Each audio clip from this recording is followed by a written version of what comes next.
Pernahkah kamu jatuh cinta pada orang yang dunia pun seolah menertawakan pilihanmu? Kisah ini bukan tentang cinta pada pandangan pertama, tapi tentang wangi sabun toilet dan senyum yang bertahan lebih lama dari harum parfumnya. Namaku Rangga, usia 38 tahun. Aku seorang penjaga toilet umum di sebuah rest area tol yang ramai.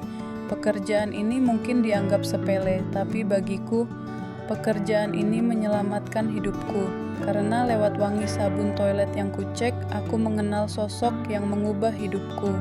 Seorang perempuan yang datang dengan aroma mawar mahal, senyum penuh luka, dan mata yang bicara lebih jujur dari bibir siapapun. Namanya Rania. Pagi itu seperti pagi-pagi biasanya.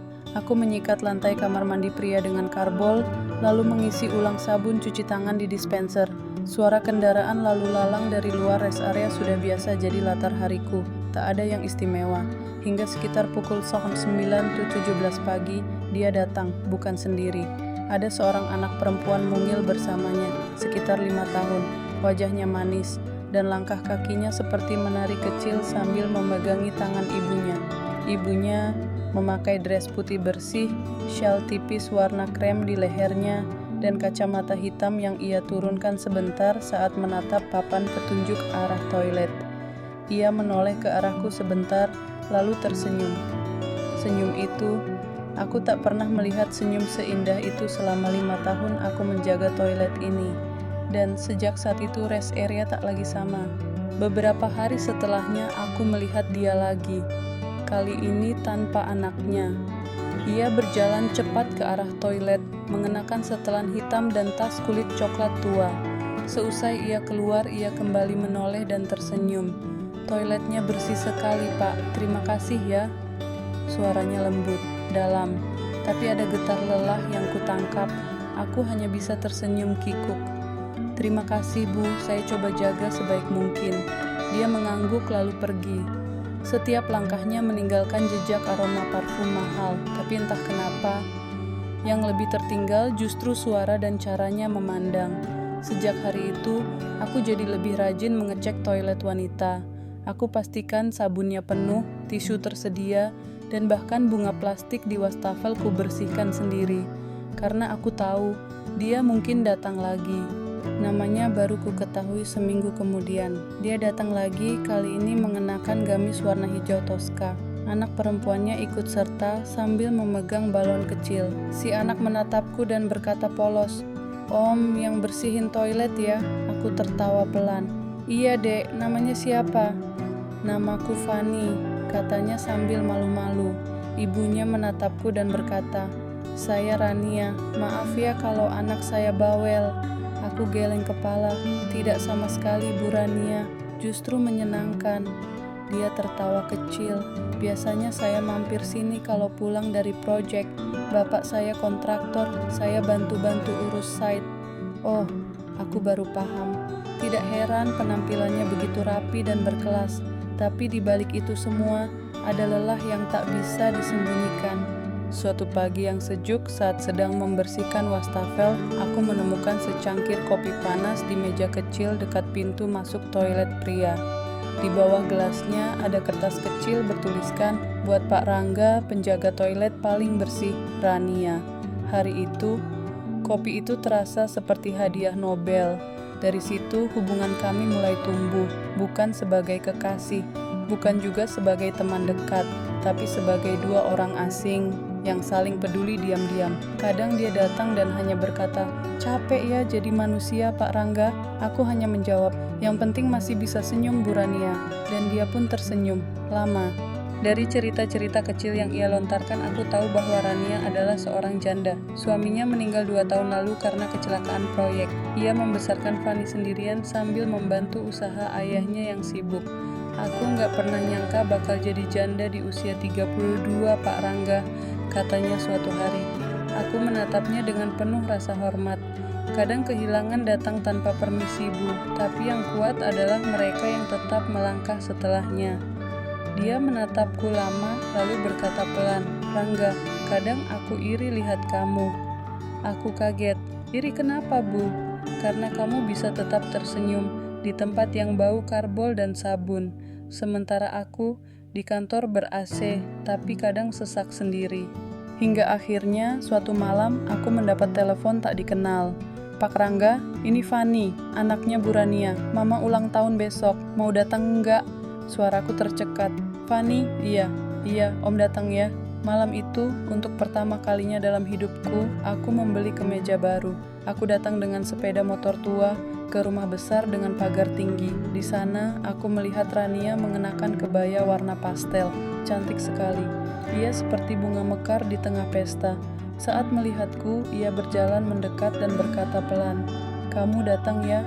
Makasih." Aku hanya tersenyum. Toilet rest area hari ini pasti lebih kotor dari biasanya. Dia tertawa. "Gak apa-apa, yang penting kamu di sini." Sejak pesta ulang tahun itu, segalanya berubah.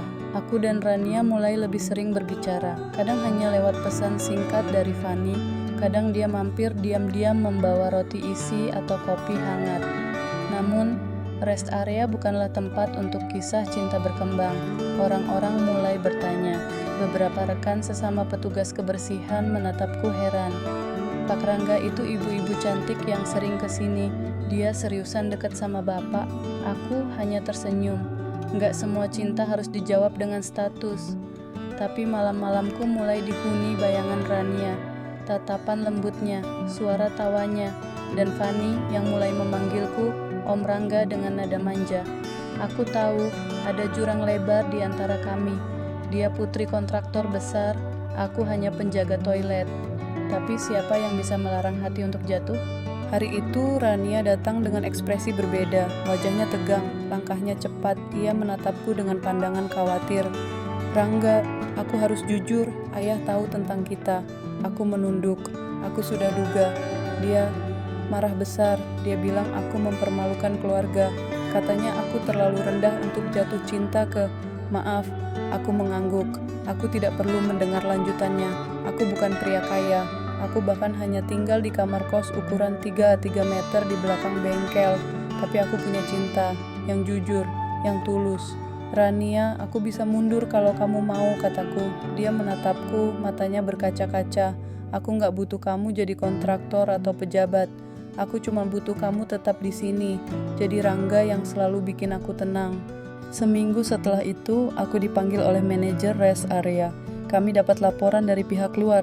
Ada yang mempertanyakan kelayakan dan sopan santun kamu sebagai karyawan kami. Kami minta maaf.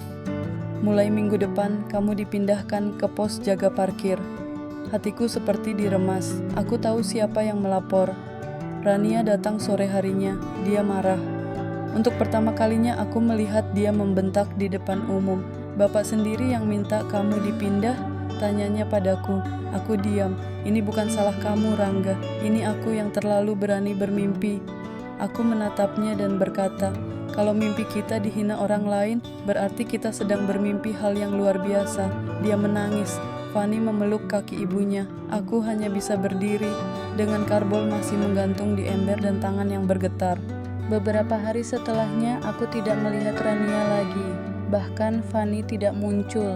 Tiap malam, aku memandangi langit dari bangku di belakang toilet, sambil menyeruput kopi sachet yang sudah dingin.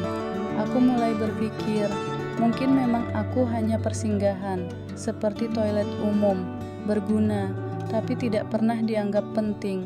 Sampai suatu malam, hujan turun deras, dan seseorang berdiri di depan pintu toilet, basah kuyup. Rania. Tanpa bicara, dia memelukku erat. Air matanya bercampur hujan. Aku sudah bilang ke ayah, kalau dia nggak bisa terima Rangga, maka aku akan pergi. "Lalu, beliau bilang apa?" tanyaku pelan. "Beliau bilang, kalau kamu bisa buktikan dirimu dengan kerja keras, dia akan mempertimbangkan." Aku tertawa lirih. "Berarti aku harus bersaing dengan ratusan tukang bangunan buat jadi menantu kontraktor besar?" "Tidak," katanya. "Kamu cukup jadi Rangga, tapi Rangga yang enggak menyerah." Sejak hari itu, aku bekerja lebih keras. Aku belajar. Aku tanya ke manajer tentang sistem pengelolaan rest area. Aku ajukan proposal kecil, membuat koperasi petugas kebersihan agar kami bisa saling bantu bila ada yang sakit atau butuh pinjaman mendesak. Tak banyak yang percaya, tapi aku jalan terus. Setahun kemudian, koperasi itu berjalan. sederhana tapi cukup membantu beberapa teman. Aku bahkan dipercaya mengelola kas kecilnya. Suatu sore, aku duduk di bangku depan toilet pria sambil mencatat pembukuan kecil koperasi itu. Rania datang, mengenakan blus merah muda dan celana bahan santai. Dia berkata pelan, "Ayah mau ketemu kamu." Aku datang ke kantor besar itu dengan tangan dingin. Ayah Rania menatapku dari balik meja panjang dengan desain mewah. Tangannya menyilang, matanya tajam, tapi suaranya tak lagi meledak-ledak seperti yang kudengar dari cerita Rania. "Jadi kamu Rangga ya?" "Betul, Pak." "Kamu lulusan apa?" "SMP, Pak. Setelah itu bantuin ibu jual gorengan." Dia diam. "Tapi saya sudah belajar banyak sejak kerja di rest area. Sekarang saya ngelola koperasi kecil. Mungkin kecil untuk Bapak, tapi besar untuk kami." Ia menatapku cukup lama, lalu berkata, "Anakku butuh laki-laki yang tahan banting, bukan hanya tampan." Aku hanya tersenyum. "Saya mungkin gak tampan, Pak, tapi saya tahan karbol, tahan sabun, tahan hujan, dan tahan ditolak orang kaya." Dia tertawa. 2 tahun setelah pertemuan pertama kami, aku menikahi Rania. Pernikahan sederhana tapi penuh cinta. Fani memegang bunga dan berjalan di depan ibunya. Aku menangis, tak peduli orang melihat.